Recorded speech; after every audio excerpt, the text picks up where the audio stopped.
Hello friends, मेरा नाम है आनंद सिंह और स्वागत है आप सभी का ऑफिसर्स एडुकेमी रोड टू सक्सेस पर। तो सबसे पहले जिन लोगों ने मेरे चैनल को सब्सक्राइब नहीं किया है वो इसे प्लीज़ सब्सक्राइब कर लें और मेरी वीडियो को लास्ट तक देखें और अगर आपको अच्छा लगे तो इसे लाइक करें और शेयर अपने दोस्तों के साथ ज़रूर करें। ठीक है, तो देखिए ये हमारी हिस्ट्री की नेक्स्ट वीडियो है और इसके पहले हम लोग हिस्ट्री में 4 वीडियो मेरी आ चुकी है इसके पहले और हमने इंडस वैली सिविलाइजेशन तक हमने डिस्कस कर रखा है, मतलब सिंधु घाटी सभ्यता तक हमने डिस्कशन कर रखा है। तो जो हमारा नेक्स्ट पार्ट है, जो हमारा आज का पार्ट है, वो है वैदिक एज। ठीक है, मतलब वैदिक काल। जो हमारा आज का टॉपिक है वो है वैदिक काल। ठीक है, तो आइए हम इसके बारे में जानते हैं कि क्या है और कैसे था हमारा वैदिक काल। तो देखिए जो वैदिक पीरियड है उसे हम कब से कब तक लेते हैं, तो वे जो हमारा वैदिक पीरियड है वो हम लेते हैं 1500 से लेकर 600 बीसी तक, मतलब 1500 से लेकर 600 ईसा पूर्व तक। जो हमारा वैदिक काल है वो लगभग 900 साल का इसका एक्सपेंशन है, 1500 से लेकर 600 ईसा पूर्व तक। ठीक, तो चलिए अब देखिए इसमें भी 3 पार्ट है। इसमें क्या क्या है देखिए, पहला है आपका, एक है ऋग वैदिक पीरियड, एक है आपका पोस्ट वैदिक मतलब कि उत्तर वैदिक जो काल है वो, और एक है आपका एपिक पीरियड मतलब कि जो महाकाव्य वाला काल था, जिसमें कि महाकाव्य को हमने अंतिम रूप से उसका संकलन किया, उसका कंपाइलेशन किया। वो जो पीरियड था वो हमारा एपिक पीरियड कहा जाता है लास्ट में। ठीक, तो हमने कितना देखे, हमने वैदिक पीरियड के 3 पार्ट देखे। कौन कौन से? एक आपका है ऋग वैदिक काल जो कि 1500 से लेकर 1000 बीसी तक है। दूसरा देखा हमने उत्तर वैदिक काल जो कि 1000 से लेकर 600 बीसी तक है। और हमने लास्ट देखा महाकाव्य का काल जो कि 600 से लेकर 500 बीसी। ठीक, ये इसका टाइम पीरियड तीनों का रहा।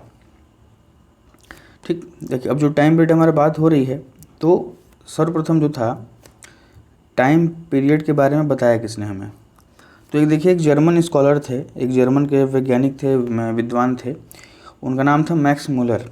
तो मैक्स मुलर साहब ने हमें पहली बार, Max Muller first to determined the period of Vedas. तो मैक्स मुलर ने पहली बार हमें वेद के बारे में, मतलब उसके टाइम पीरियड के बारे में बताया कि वेद का समय काल क्या रहा। तो उसके बारे में सबसे पहले किसने बताया, तो बताया था आपके मैक्स म्यूलर ने। इन्होंने सबसे सर्वप्रथम बताया था किसके बारे में, वेद के समय काल के बारे में। तो इन्हीं के जैसे मगर इन्होंने कुछ बोला तो उसके बाद भी कुछ लोग आए विद्वान जिन्होंने कि वेद के बारे में, उसके समय काल के बारे में, इसके बारे में भी थोड़ा थोड़ा बताया। तो देखिए हम उसके बारे में देख लेते हैं अलग अलग कि किन किन लोगों ने इस पर अपनी राय रखी। तो पहले थे जैकोबी, जिन्होंने अपनी एक राय दी। उनका क्या था कहना कि जो वेद का है टाइम वो आपका 4500 से लेकर 2500 BCE तक, बिफोर कॉमन एरा। ठीक, मैंने बता चुका है BCE और CE क्या था। तो 4500 से लेकर 2500 BCE तक इन्होंने बताया कि इसका टाइम पीरियड। लेकिन इन्होंने जो अपना टाइम पीरियड बताया था, जो समय काल बताया था, वो एस्ट्रोलॉजी के हिसाब से बताया था। ठीक, मतलब जो एस्ट्रोलॉजी होते हैं, जो लोग एस्ट्रोलॉजर होते हैं, उनके अकॉर्डिंग इन्होंने इसके टाइम को बताया था 4500 से लेकर 2500 BC तक। ठीक, फिर देखिए फिर आते हैं आपके RK मुखर्जी, वो बोलते हैं 2500 BCE। ठीक, उसके बाद आता है विंटर विड्ज, वो बोलते हैं 3000 BC। फिर आते हैं GC पांडे, वो बताते हैं 3000 BC, वो भी सेम बताते हैं। और फिर आते हैं BG तिलक जो बताते हैं 6000 BC के आसपास। ठीक, तो इसमें सबसे इम्पोर्टेंट किसका है, तो इसमें सबसे इम्पोर्टेंट आप देख सकते हैं जो हमारे बाल गंगाधर तिलक जी हैं, उनका ये जो मत है 6000 BC के आसपास, ये सबसे इम्पॉर्टेंट है। तो इसको आप याद रखिएगा कि इन्होंने कब बताया था। बाकी सब भी देख लीजिए, लेकिन ये हमारे बाल गंगाधर तिलक को आप याद रखेंगे क्योंकि हमारे फ्रीडम फाइटर थे और इनका जो मत है वो थोड़ा हमारे ऊपर इम्पोर्टेंस रखता है। चलिए अब देखते हैं हम आगे क्या है। तो अब बात आती है कि वैदिक एज हमारा जो था वो स्टार्ट कैसे हुआ और कैसे कैसे चीज़ें बदली।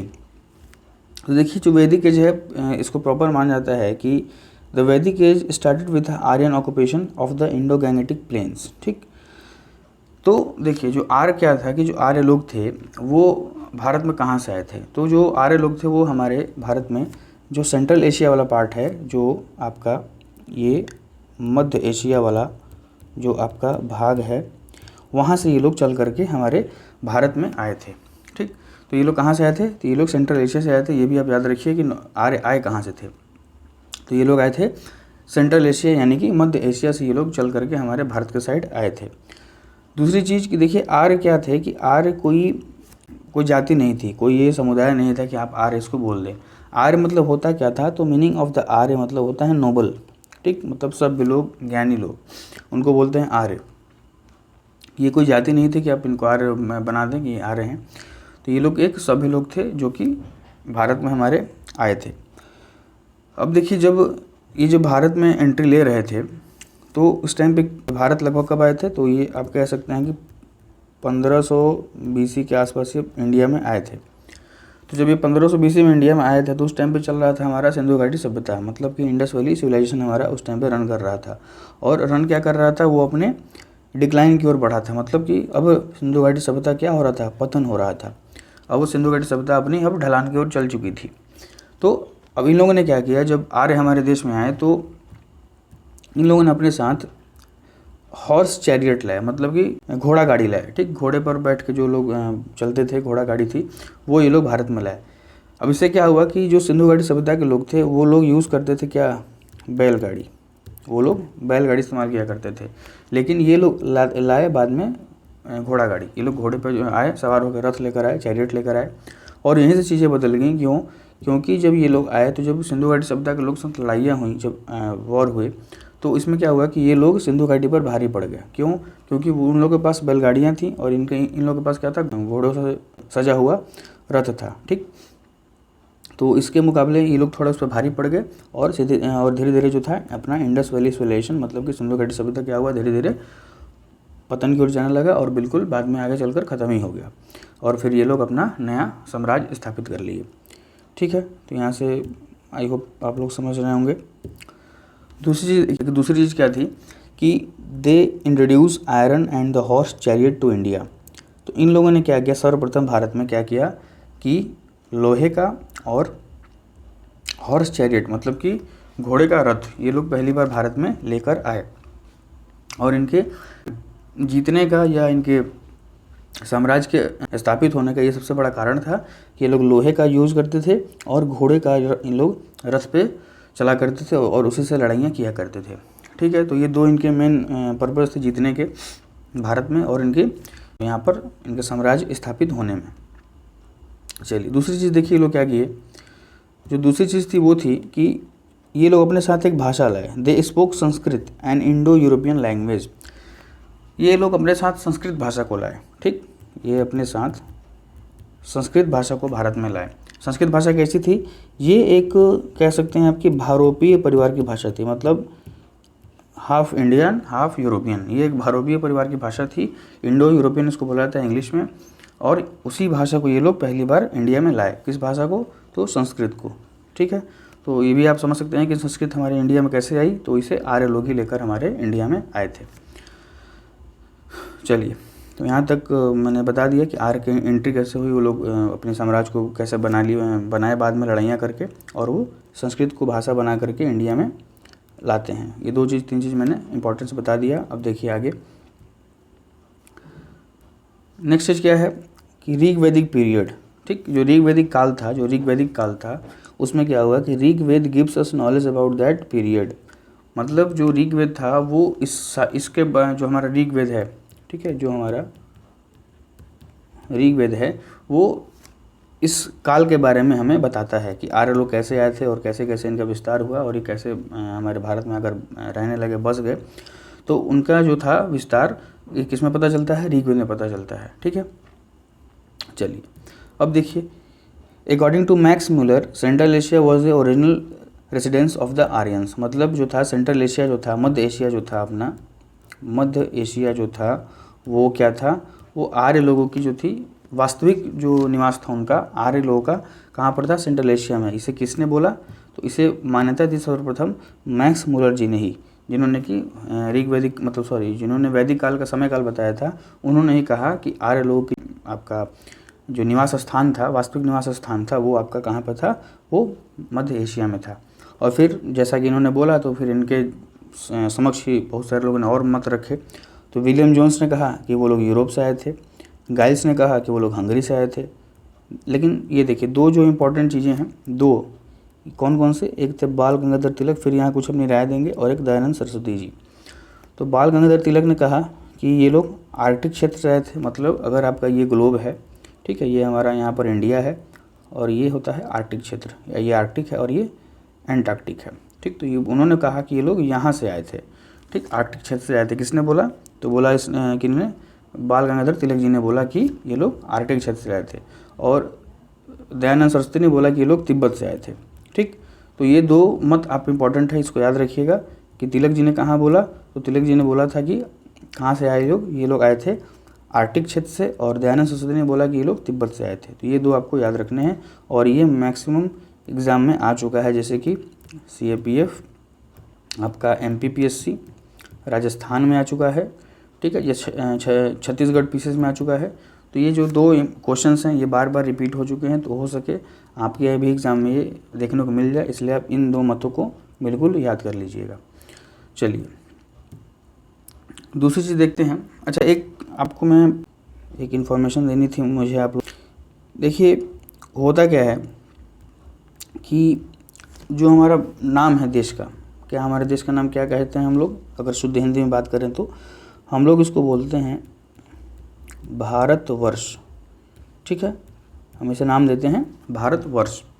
तो देखिए ये भारतवर्ष नाम आया कहाँ से, ये भारतवर्ष नाम पड़ा कैसे, भारत मतलब मेन ये भारत कैसे नाम पड़ा हमारा, वो देखिए इसमें क्या हुआ कि जब आर्य लोग यहाँ पर बसना शुरू हुए तो उसमें एक समुदाय था, उस समुदाय का नाम था भरत समुदाय। ठीक है, भरत समुदाय था वो, सॉरी इसको लोग हिंदी में लिख दूँ मैं, एक सेकेंड। उस समुदाय का नाम था भरत। ठीक है, तो भरत समुदाय ये कहाँ इसका जिक्र मिलता है, इसका जिक्र मिलता है आपको ऋग्वेद में। ये मैं ऋग्वेद की स्टोरी बता रहा हूँ, ऋग्वेद में इसके बारे में बताया गया है। तो भरत समुदाय था और उसके एक राजा थे, उनका नाम था सुदास। भरत समुदाय का राजा का नाम था सुदास। सुदास ने क्या किया, एक बहुत ही फेमस आपने लड़ाई सुनी होगी, दसराग युद्ध, जो कि 10 राजाओं के बीच लड़ा गया था। और किस नदी किनारे? परुषणी नदी किनारे, जो जिसका मॉडर्न नेम, जिसका आधुनिक नाम क्या है, रावी। तो परुषणी नदी किनारे एक लड़ाई हुई थी, दसराग युद्ध। वो किसके विरुद्ध हुई थी? वो सुदास के विरुद्ध ही हुई थी। सुदास ने क्या किया था, जो सुदास थे, सुदास ने अकेले 10 राजाओं को हरा दिया था। ठीक, तो 10 राजा वो कौन कौन थे? तो 5 आर्य लोग थे और 5 अनार्य लोग थे। मतलब 5 राजा जो थे वो आर्य समुदाय के थे और 5 ऐसे थे जो कि अनार्य थे, जो कि आर्य नहीं थे। तो देखिए पहले मैं लिख रहा हूँ जो आर्य लोग थे, आप भी नोट कर लें अलग से इसको।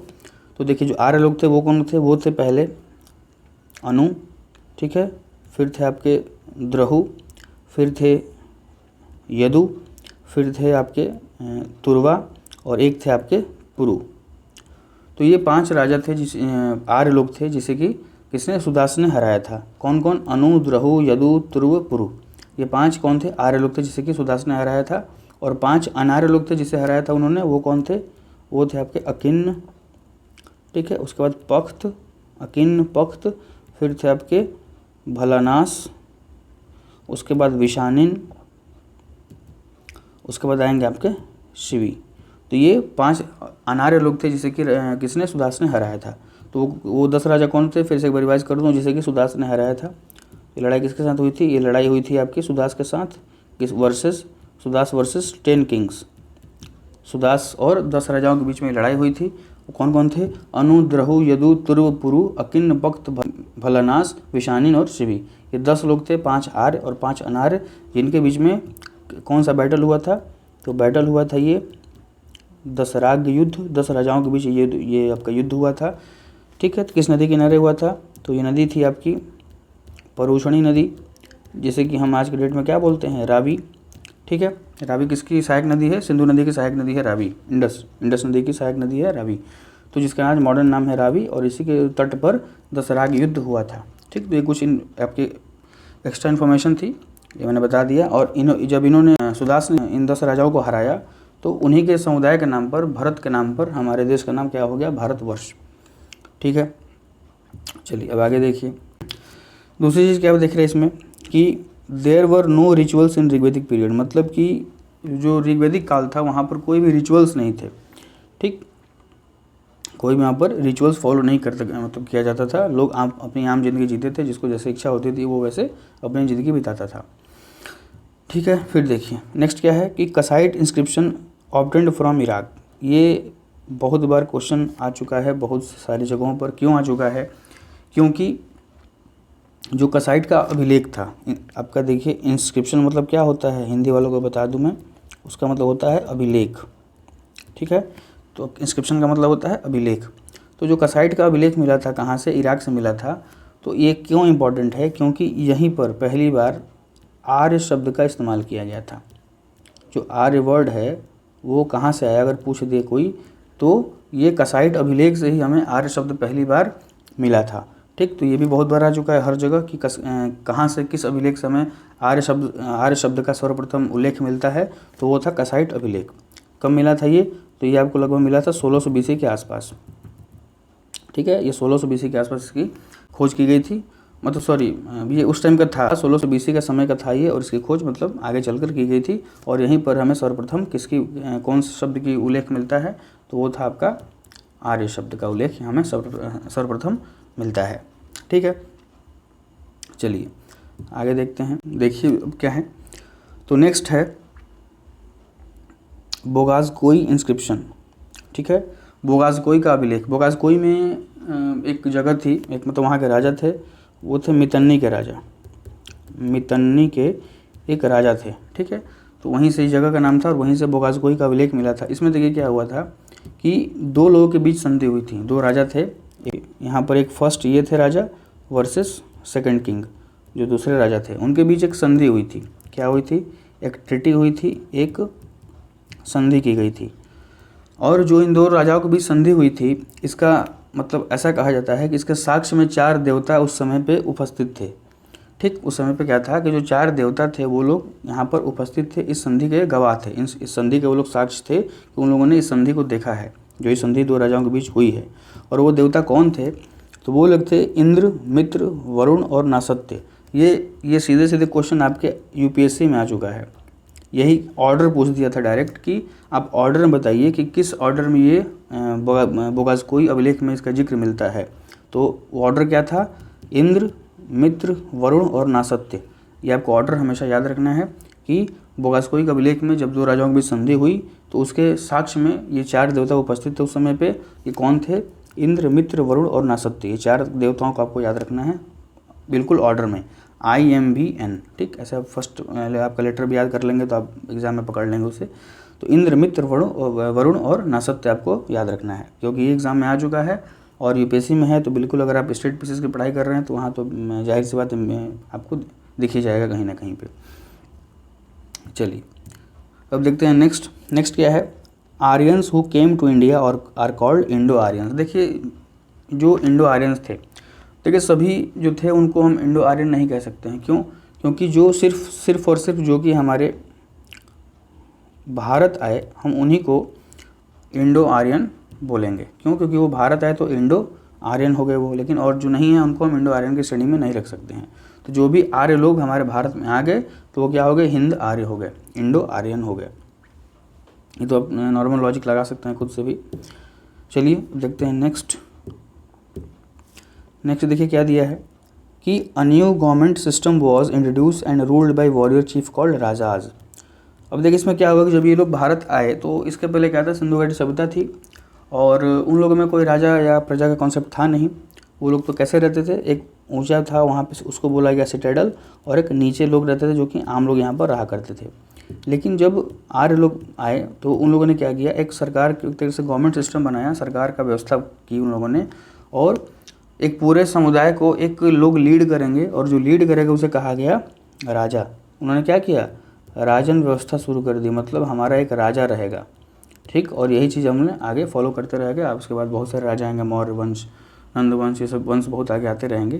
तो जो स्टार्टिंग था जो हमारे राजन व्यवस्था का, वो कहाँ से आता है, आर्य लोग जब आते हैं भारत में तो वो गवर्नमेंट सिस्टम लाते हैं और उसके थ्रू राजा का एक मतलब राजा पद का जो था एक निर्माण होता है, ठीक। उसके बाद देखिए क्या होता है, ये देखिए अगर आप सपोज करिए, ठीक, ये अगर हमारा इंडिया है तो आप समझ सकते, बस समझने के लिए बना रहा हूँ मैं। तो ये देखिए ये आपका नॉर्थ इंडिया, ये साउथ है आपका, ये ईस्ट है, और ये तो जो आर्य लोग आए थे वो लोग यहाँ से एंटर किए थे इस साइड से। तो ये नॉर्थ था, ये साउथ था, ये ईस्ट, ये वेस्ट। तो जब इधर लोग आने लगे तो ये एरिया धीरे धीरे क्राउडेड होने लगा, पॉपुलेटेड होने लगा और यहाँ पर जनसंख्या धीरे धीरे बढ़ती चली गई। तो वो लोग क्या किए, धीरे धीरे ये लोग इधर इधर आने लगे। फिर यहाँ आए, फिर पूरा नॉर्थ इंडिया पर कब्जा हो गया। फिर वो लोग यहाँ धीरे धीरे आने लगे, इधर बढ़ने लगे, ठीक, जब इधर बढ़ने लगे तो क्या हुआ कि जब ये लोग यहाँ बीच जंगल में पहुँचे, बिल्कुल इंडिया के जहाँ एमपी का साइड आज है, जब बीच जंगल में पहुँचे तो इनको एक बड़ा ही विशालकाय एक मतलब एक विशालकाय जानवर दिखा। वो जानवर कौन सा था? वो जानवर था हाथी। तो जब ये भारत के बीच जंगल में पहुँचे तो उनको एक बहुत ही विशालकाय जानवर दिखा जो कि हाथी था।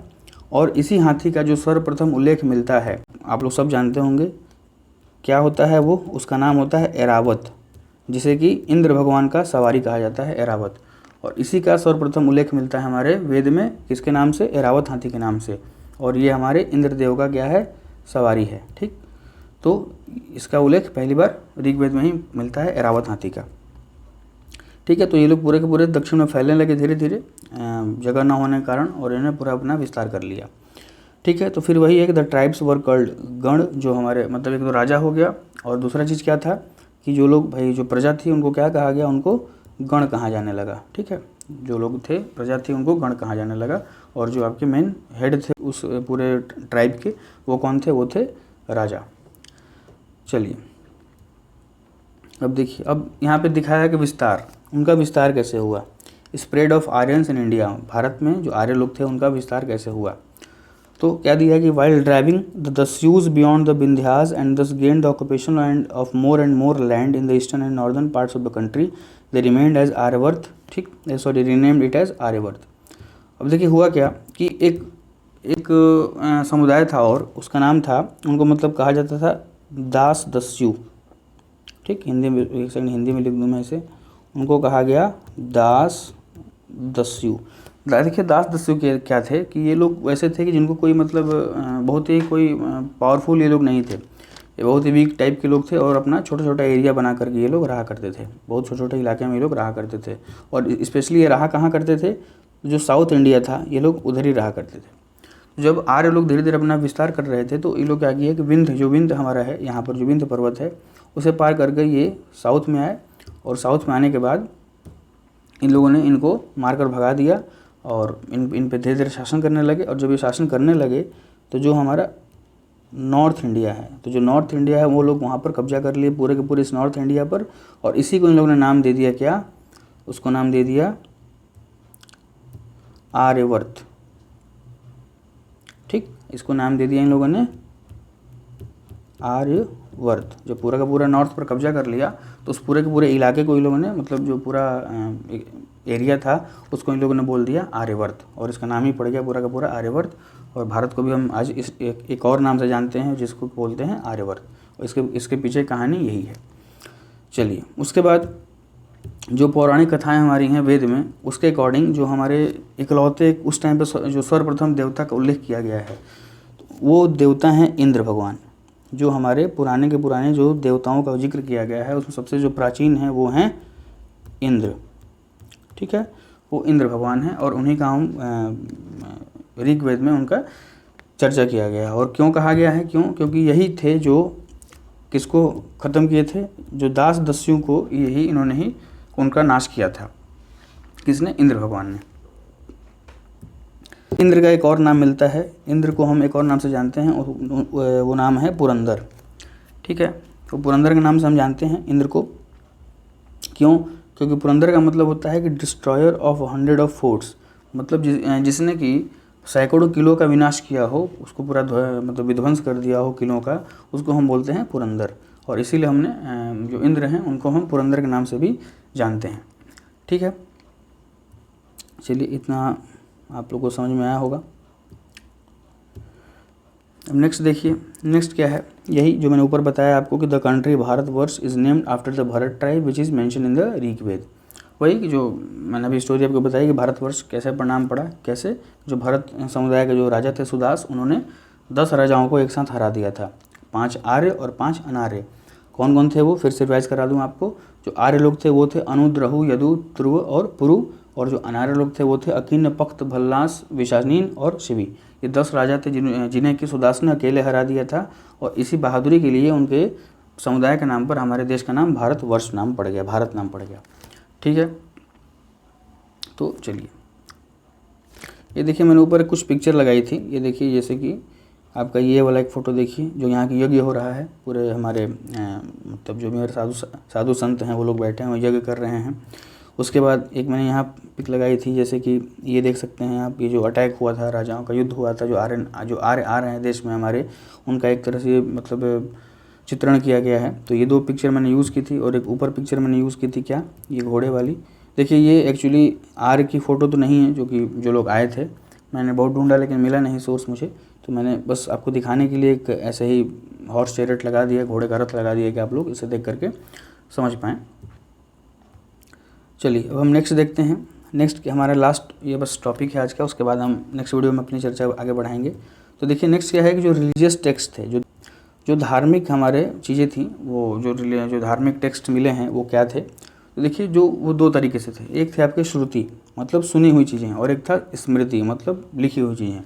तो श्रुति क्या थी कि श्रुति वो चीज़ है कि जिसका कि कोई लिखित साक्ष्य नहीं है, और बस ये सुनी सुनाई बातें हैं कि भाई किसी ने फर्स्ट पर्सन ने सेकंड से कहा, उसने तीसरे से कहा, तीसरे ने 10 लोगों से कहा, 10 लोगों ने फिर 100 से कहा। तो ये सब चीज़ें ऐसे ही फैलती चली गई। इसीलिए जो वेद का जो स्टार्टिंग है कि वेद किसने लिखा, किसके द्वारा वेद लिखा गया, तो ऐसा कुछ इसका साक्ष्य नहीं है कि किसने वेद को लिखा है और ये वेद कहाँ से शुरू हुआ है।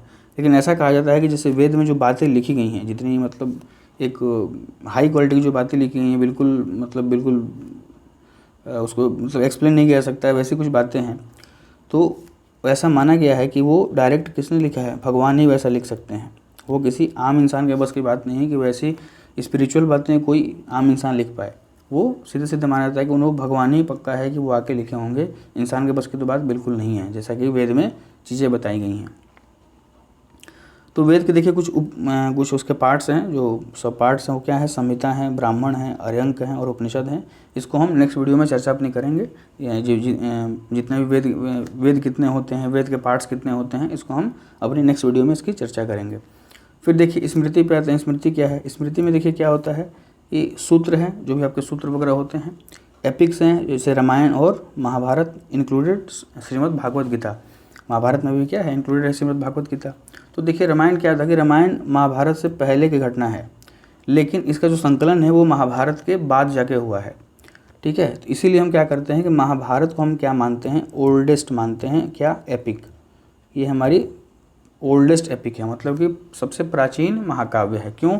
क्योंकि इसका जो संकलन था रामायण से पहले हो चुका था, लेकिन रामायण क्या थी, महाभारत के पहले घटित थी, लेकिन रामायण का जो संकलन था वो महाभारत के बाद जाके होता है। ठीक है, उसके बाद आता है आपका मनुस्मृति। ठीक, मनुस्मृति आती है, और जैसे कि मनुस्मृति किसने लिखी थी, मनु ने लिखी थी। मनु कौन थे, ये ब्राह्मण जी के पुत्र थे मनु।